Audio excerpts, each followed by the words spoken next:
आज का ये एपिसोड शुरू करने से पहले एक छोटी सी बात।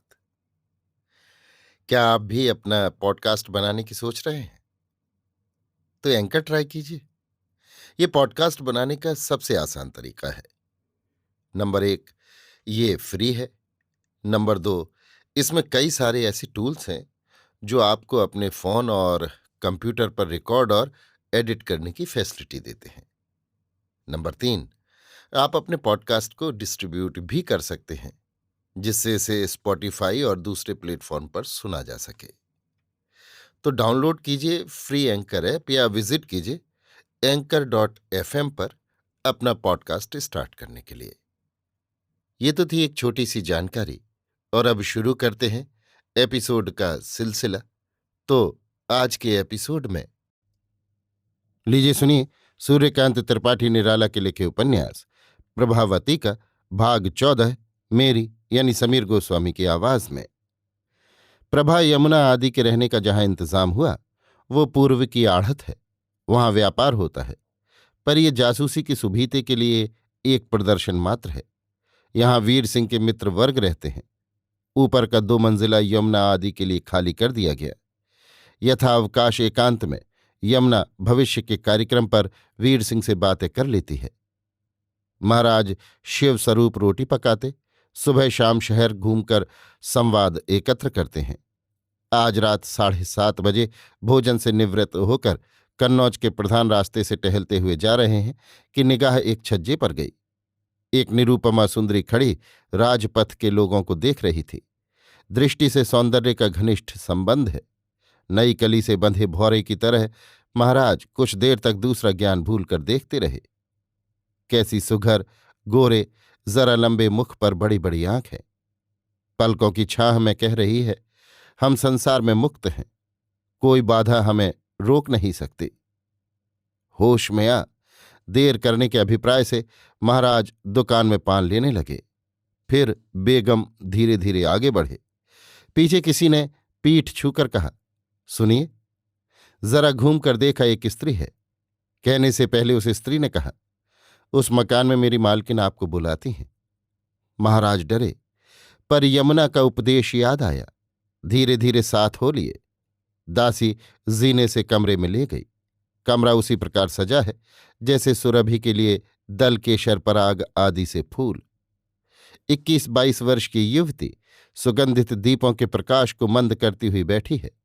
महाराज को द्वार पर आते देख मुस्कुराकर उठकर खड़ी हो गई और झंकृत सरस पदों से बढ़कर हाथ पकड़ ऊंचे रेशमी चादर बिछे गद्दे की ओर ले चलने लगी। पहले महाराज जरा खिंचे, युवती इतने से समझ गई। महाराज को साथ ही यमुना की बात याद आई। बढ़ गए। बैठालकर युवती ने दासी को इशारा किया। वो चली गई। युवती ने पानों की दश्तरी महाराज की ओर बढ़ाई। महाराज ने हाथ जोड़कर खींचते हुए कहा, हम पर तो दूरे से दया करो। अच्छा। युवती महाराज की भाषा से प्रांत देश का निश्चय कर हंसती हुई बोली, आंख लड़ाते वक्त दूरी का ख्याल न था। महाराज ने जनेऊ निकालकर कहा, ये देख ले। युवती को वर्ण, स्थिति, स्वभाव और साक्षरता का ज्ञान हो गया। गुदगुदाई हुई सी महाराज को देखती रही। महाराज ने सोचा, इनको विश्वास नहीं हो रहा। सफलतापूर्वक बोले, 96 की कसम, कहीं बिना जाने पान नहीं खाते। युवती वैसी ही हंसती आंखों देखती हुई बोली, लेकिन हमारे हाथ के तो पान पानी दोनों चलते हैं। सादगी से महाराज बोले, ये हमारा नहीं जाना। अर जैसे भूली बात याद आई। बोली, हे भगवान, ब्राह्म हत्या का पाप मुझे बदा था। चोटी से महाराज के प्राण निकल गए। घबराकर पूछा, ब्रह्म हत्या कैसी? युवती ने एक लंबी सांस छोड़ी, फिर अनमनी होकर बोली, आज महाराजा धीराज कान्यकुब्जेश्वर के यहां मैं बुलाई गई हूं। सिपाही शायद ले जाने को आ गए। मेरी 2 ही दासियां यहां रहती हैं, बाकी वहां की। उन्होंने सिपाहियों से आपका हाल कह दिया हो तो वे आपकी जान ले लेंगे। महाराज कांपने लगे। स्वर भंग हो गया। युवती ने शांत होने का इशारा किया, फिर उठकर जीने के द्वार बंद कराई। हंसकर कहा, जब तक द्वार न खोलूंगी वे भीतर न आ सकेंगे। महाराज घबराए हुए देखते रहे। मैं तुम्हें दिल से चाहती हूं, जरूर बचाने की कोशिश करूंगी। खिलकर पूछा, तुम्हारा नाम? वैसे ही घबराए स्वर से महाराज बोले, शिव स्वरूप। युवती ने कहा, कल तो इसी रास्ते पर किसी को बरमदत्त बतलाया था। महाराज ने पैर पकड़ लिए, बोले, वो झूठ था। युवती ने कहा, मैं जानती हूं, मैं तुम्हारी परीक्षा ले रही हूं, तुम्हारा सारा हाल जानती हूं। फिर कुछ सोचते हुए पूछा, खास स्थान कहाँ है? महाराज, दलमऊ। युवती, यहां कैसे आए? कांपते कांपते महाराज सारा हाल कहने लगे। निविष्ट चित्त युवती सुनती रही। किस्सा खत्म होने पर महाराज को उठने का इशारा किया, पानी लेकर हाथ मुंह धुलाया, फिर पान खाने को इंगित किया। मंत्र से चलते हुए जैसे महाराज आज्ञा पूरी करते गए, अनिमेष करुण दृष्टि से देखते हुए युवती मुस्कुराई, बोली, मैं तुम्हें चाहती हूं। महाराज आशा से बंधे देखने लगे। युवती ने कहा, मान लो मैंने तुम्हें बचा लिया तो मुझे प्यार करोगे? जल्दी से महाराज बोले, मैं तुम्हारा गुलाम बना रहूंगा। पगड़ी उतार कर पैरों पर रखने लगे। युवती ने रोक लिया, कहा, घबराओ मत, मतलब तुम्हारी समझ में आएगा, मैं कहती हूं। महाराज कृतार्थ दृष्टि से युवती को देखने लगे। युवती कहती गई, देवी यमुना और प्रभावती से मेरा प्रणाम कहना। महाराज को समझाकर संभल कर फिर बोली, मैं तो यमुना को भी प्रणाम कर सकती हूं, क्योंकि नर्तकी से दासी का कुल ऊंचा है। क्यों महाराज? हाँ, क्यों नहीं, गंभीर होकर महाराज बोले। हंसकर युवती कहने लगी, कहना कि बलवंत सिंह कुमारदेव के साथ मनवा पहुंचकर दवा के लिए वहीं छोड़कर तहसील के लिए फिर निकल गए हैं। चलते वक्त एक पत्र उन्होंने महाराजाधिराज कान्यकुब्जेश्वर को लिखा था। पत्र के साथ कुछ कर भी वसूल किया हुआ भेजा था। पत्रवाहक कर जमा कराकर यहां के लिए कहना कि गाना सुनकर रहने के लिए आया था।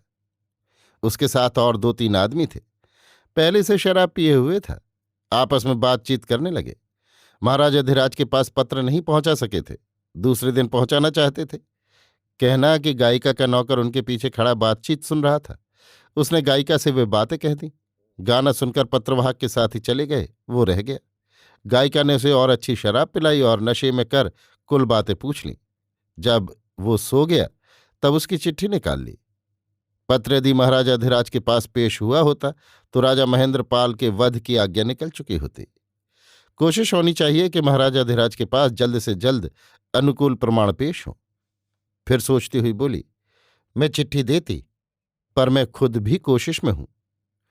एक के बाद दूसरा इस तरह महाराज के मन में अनेक भाव आए गए। ऐसा सजीव पट परिवर्तन जीवन में न देखा था।